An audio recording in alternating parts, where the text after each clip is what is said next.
up, Smoke? Well, in this episode of Night Garage, we've driven down the road and randomly picked up a passenger back there. If you can see it. Yeah. Damn. Yeah. Yeah, I did that. So, let's see if we can get it to run. Maybe we can fix everything that's on it. I don't know. Stay along with the journey. I'm sure this is going to be a fun one. All right, I'm stopping for fuel. Seems like the salt has taken over. Ugh. Well, it's the problem with living in the Northeast. This is what happens. You get covered in salt. But little monster's doing okay. Having to tow it backwards, got to be careful. Got to lock the front wheels on it. Not in bad shape. We'll get it cleaned up. See what we can do. See if it'll start. Stay tuned. All right, welcome back to Night Garage. We have now gotten it home. The weather's getting a little bit better out here. I wouldn't say it's great. Still a bunch of crap in the ground, but not bad. Could be worse. Car does run. Good news, huh? The 2.8's not running too horrible. See, some work has been done previous. We're going to have to look into that. Looks like the trunk's got a slight leak, but gee, I wonder why that is. So I'll have to get around to that. I see one of the torsion springs for the deck lid is broken. Right there. So we have the official Fiero prop rod. Those are hard to come by the way. It's pretty rare. So I'll get that replaced here soon. I might go with the Rodney Dickman setup, or I'll see if I can find a factory hinge torsion bar, which might be the ideal way to go. Taillights aren't too horrible. Wish somebody was repopping those again, but apparently not right now, so I have to find something for that. Exhaust hangs a little low on one side. Not sure why that is. But hey, it's not a new car. Price was right. It's a good project, hard to put together.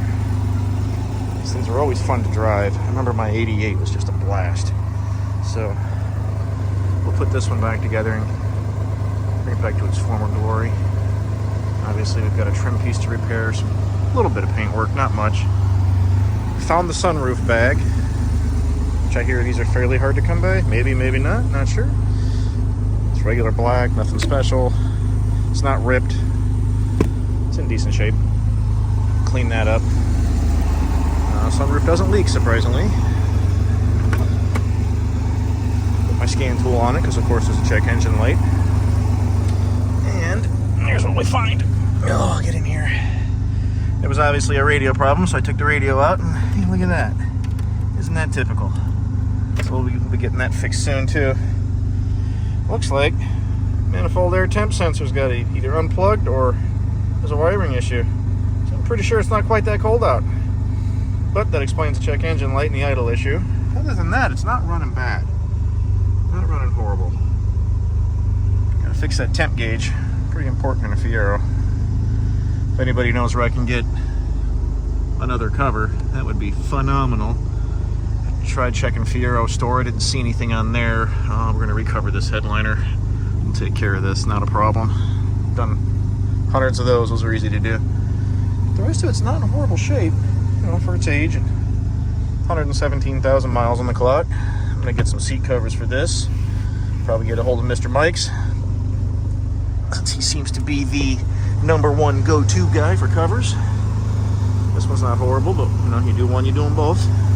These are missing, of course, pretty typical. They break, people throw them away.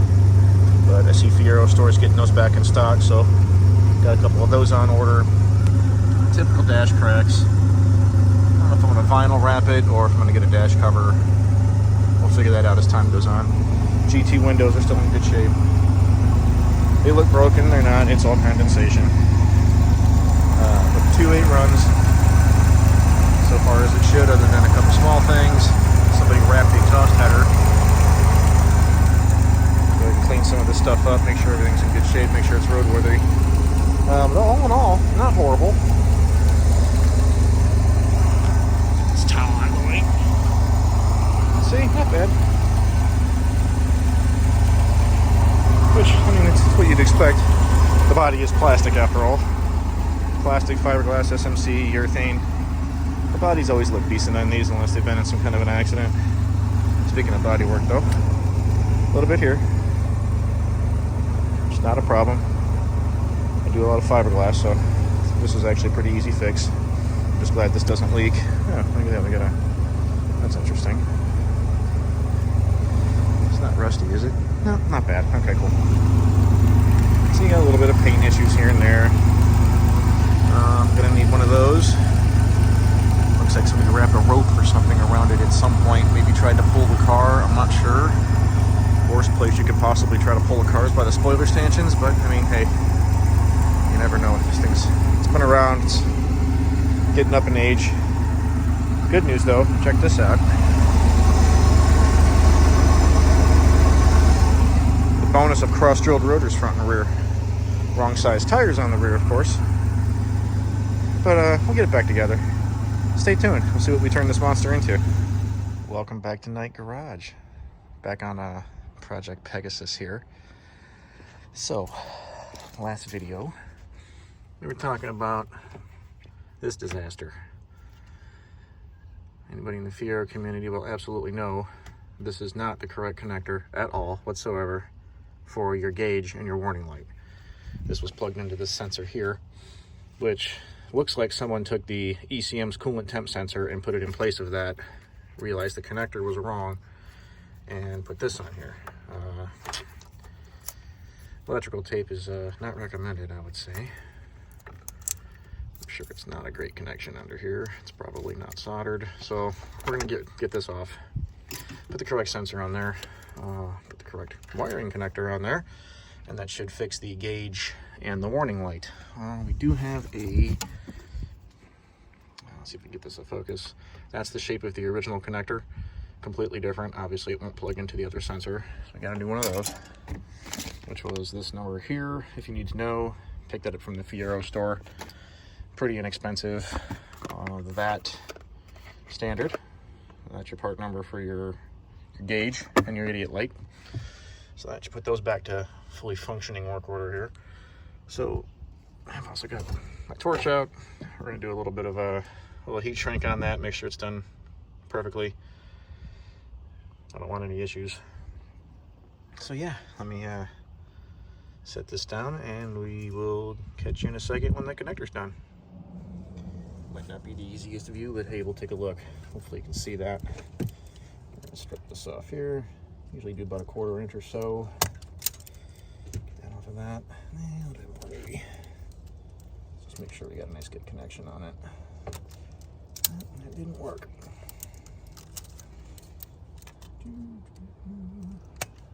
That's better. Throw it away. Okay. Now, according to what I was reading, this solid dark one here, bring it in so you can see it. So this solid green wire here should go to B on your connector, which you can see that there. The one on the left is cavity B, so that's the wire we're going to want to connect that to. If you put these backwards, your light. Basically, this sensor is 2 switches in one. One is a resistive sensor for the gauge, the other one is a open-closed switch for your light. Now, to figure out what wires those are,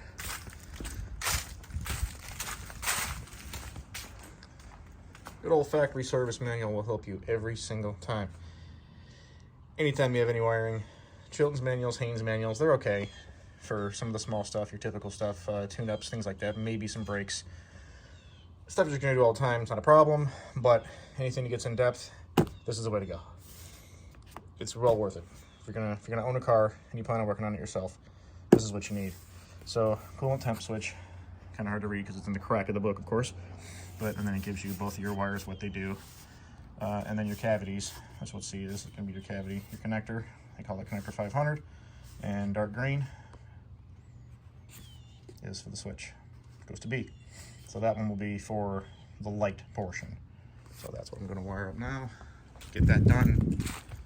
Let's see if we have enough projects here on the garage to work on. It never ends.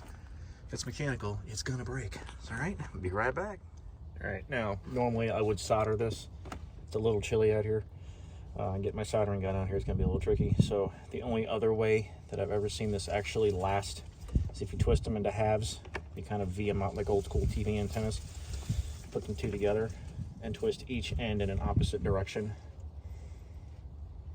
Do not use electrical tape. Not only is it not waterproof, but it's not a great protector really. Yes, it's insulated. Yes, it's vinyl. Temperature gets to it, dries out the adhesive on them. They just fall apart. You end up having a problem later. They're definitely not waterproof. Get these tight as you can possibly get both sides, right? And then you're going to kick them off into different directions. I'm hoping you can see this. I'm not sure. Kick them in different directions like that, so it gives it a little bit of tensile strength. You'll cover the whole thing with heat shrink,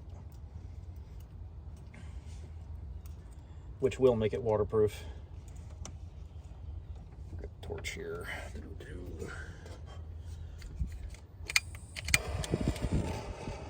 can do this with a lighter, you can do it with a heat gun, you can do it with a lot of things. Just be careful you're not cooking anything you don't want to be cooking. Just using my mini torch because this thing has served me well over the years.